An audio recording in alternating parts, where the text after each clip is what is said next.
Hey guys, welcome to Fun Learning. Today we are going to start the pituitary gland in physiology. With no further delay, let's get started. Introduction. Under introduction, you have to remember 6 important points. So first, let us discuss the first point.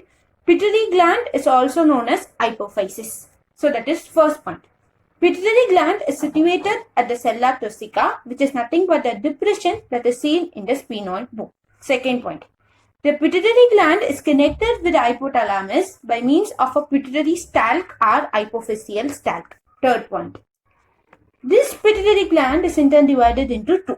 Anterior pituitary, which is also known as adenohypophysis. Posterior pituitary, which is also known as neurohypophysis. So this is the fourth point. And now let us discuss about the fifth and sixth point. Regulation of secretion of pituitary hormone. Hypothalamo-hypophyseal relationship. So, the hormone which is being secreted by the hypothalamus is transported to the anterior pituitary via the blood vessel. And those hormone which is being secreted by the hypothalamus and carried to the anterior pituitary are nothing but growth hormone releasing hormone, growth hormone inhibiting hormone, thyrotropin releasing hormone, corticotropin releasing hormone, gonadotropin releasing hormone, prolactin inhibiting hormone, growth hormone releasing polypeptide. So, hormones from hypothalamus are carried to posterior pituitary via the nerve fibers of hypothalamo-hypophyseal tract. And those hormones are nothing but oxytocin and antidiuretic hormone. Okay. Now let us discuss about the anterior pituitary. So anterior pituitary has three parts: pars distalis, pars tubularis and pars intermedia. Now let us discuss about the histology of anterior pituitary. So anterior pituitary has two types of cells: chromophobe cells and chromophil cells. Chromophobe cells has less granules and thus poorly stained, whereas the chromophil cells has more granules and darkly stained. Chromophobe cells are nothing but the precursor of chromophil cells. Okay? And this chromophil cells is in turn divided into two, or it in turn classified into two. First is based on the staining property. We'll classify the chromophil cells as acidophilic cell and basophilic cell. Second classification is based on their secretory nature. Somatotrophs are the one which secrete the growth hormone. The cells which secrete this growth hormone is considered to be called as somatotroph. Whereas the cell which is going to secrete adenocorticotropic hormone are referred to as corticotroph. Similarly, thyrotroph are the one which is going to secrete thyroid stimulating hormone. Gonadotroph are the one which is going to secrete follicle stimulating hormone and luteinizing hormone. Whereas the lactotroph are the one which is going to secrete prolactin hormone. Okay, so these are the hormone which is being secreted by the anterior pituitary. And now let us discuss about the growth hormone in detail. So growth hormone, as I said previously, somatotroph are the cell which is going to secrete the growth hormone. And chemistry, so this growth hormone is nothing but polypeptide in nature, with 191 amino acid, and the molecular weight is nothing but 21,500. And the off-life of growth hormone is nothing but the 20 minutes. Now let us discuss about the actions of growth hormone in detail. Now let us discuss about the actions of growth hormone. In order to remember the action of growth hormone, you have to remember the mnemonic MB. Whereas here M stands for on metabolism, B stands for on bones. First, let us discuss about the metabolism. Under metabolism, we'll discuss about the three important things. First one, protein metabolism. Second one, fat metabolism. And third one is nothing but a carbohydrate metabolism. First, let us discuss about protein metabolism. Now, try to imagine this growth hormone is going to help you to grow height. Height grow panna, it's going to help abdina, which is more important to grow height. Height grow ஆகிறதுக்கு எது ரொம்ப important அப்படின்னா protein. So growth hormone is going to accelerate the synthesis of protein. Okay, by increasing the amino acid transport through cell membrane, increasing the RNA translation, increasing the transcription of DNA to RNA, decreasing the catabolism of protein, promoting the anabolism of protein. Okay ma? So height grow aga protein is very important. So growth hormone is going to accelerate the synthesis of protein. Okay ma? So as I said previously, growth hormone வந்து height grow ஆக help பண்ண போகுது அப்படின்னு சொல்லிட்டு. So it is not going to, this growth hormone is contributing more to increase in length, not in the width. So on fat metabolism, growth hormone mobilizes fat from adipose tissue. So the concentration of fatty acid increases in the body fluid. These fatty acids are used for the production of energy by the cell. Thus protein are spared. So the cell is going to use fat for the source of energy. Thus we are going to store protein and carbohydrate. Okay.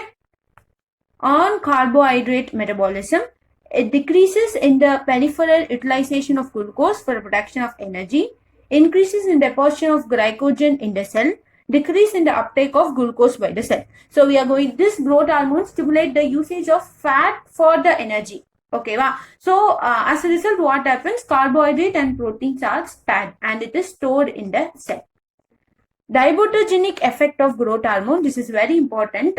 So what is இங்க என்ன சொல்ல வராங்க அப்படின்னா, as I said previously, growth hormone decreases the peripheral utilization of glucose அப்படின்னு சொல்லிட்டு.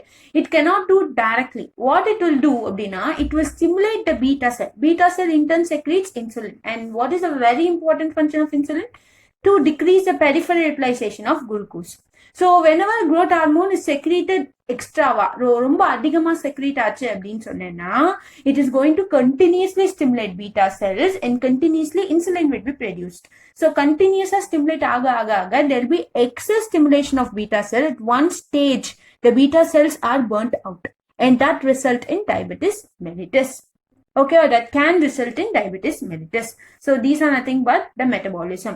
So first, it's going to accelerate the synthesis of protein. Second, on fat metabolism, growth hormone mobilizes the fat. Thus, our body is going to use fat as a source of energy, for the source of energy. And third one is nothing but it decreases the peripheral utilization of glucose. Okay, now let us discuss about on bones.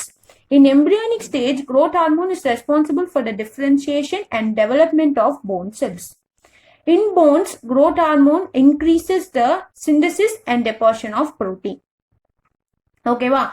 Multiplication of chondrocytes and osteogenic cells. Converting the chondrocytes into osteogenic cells, thereby it helps in the formation of new bones. And availability of calcium for mineralization of bone matrix. Okay, so this 4 important function is going to be done by your growth hormone on bones. Okay, now, and you have to remember one more thing.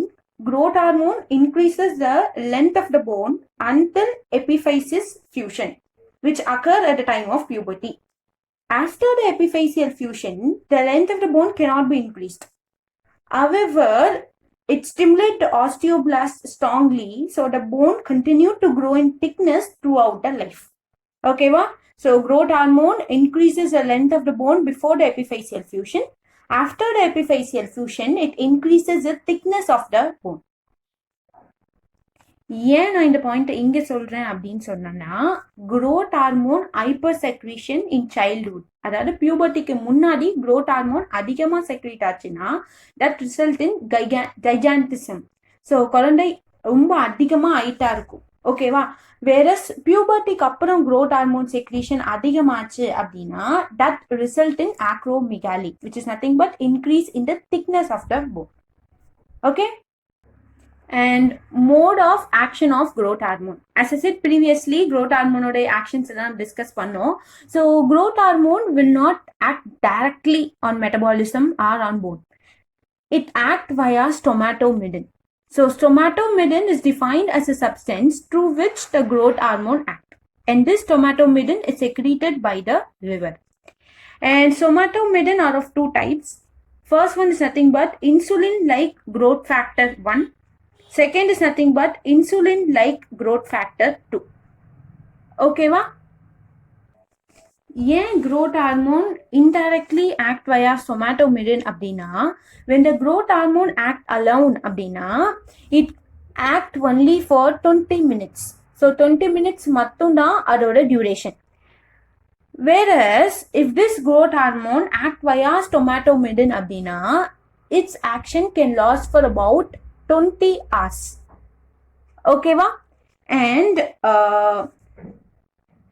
growth hormone, whenever it is being secreted by your anterior pituitary, this will go and bind with a receptor, that is growth hormone secretagogue receptor, which is present in the liver and forms the hormone receptor complex. And this hormone receptor complex result in somatomedin secretion.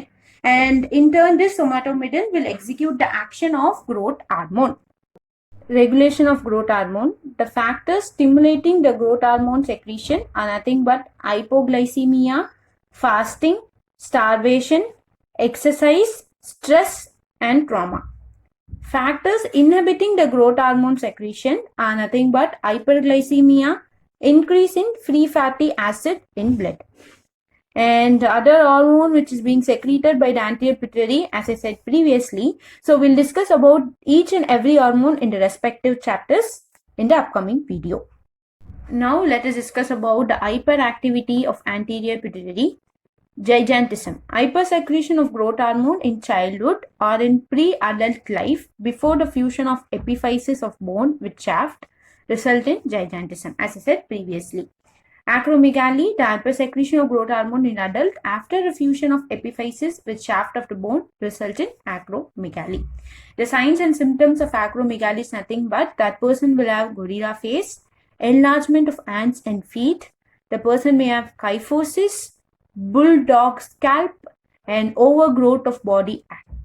Okay, and Cushing disease is also because of the hypersecretion of anterior pituitary, which is characterized by obesity. Cushing, try to remember Cushing remember the person will be obese in nature. Okay, so hypoactivity, so we'll have dwarfism, stunted skeletal growth, acromicria, atrophy and thinning of extremities of the body, and Simmons disease. So Simmons disease is nothing but senile decay. Simmons disease, which is known as senile decay. So senile decay is nothing but what they are trying to say here is if the person is 30, for example, and the person at age 30 abina, the person looks like 60-year-old person madri. Okay, ma. So there'll be loss of air over the body and loss of teeth. Skin on face become dry and wrinkled. With this, I'm completing today's video. Thanks for watching. If you like this video, please subscribe to my channel.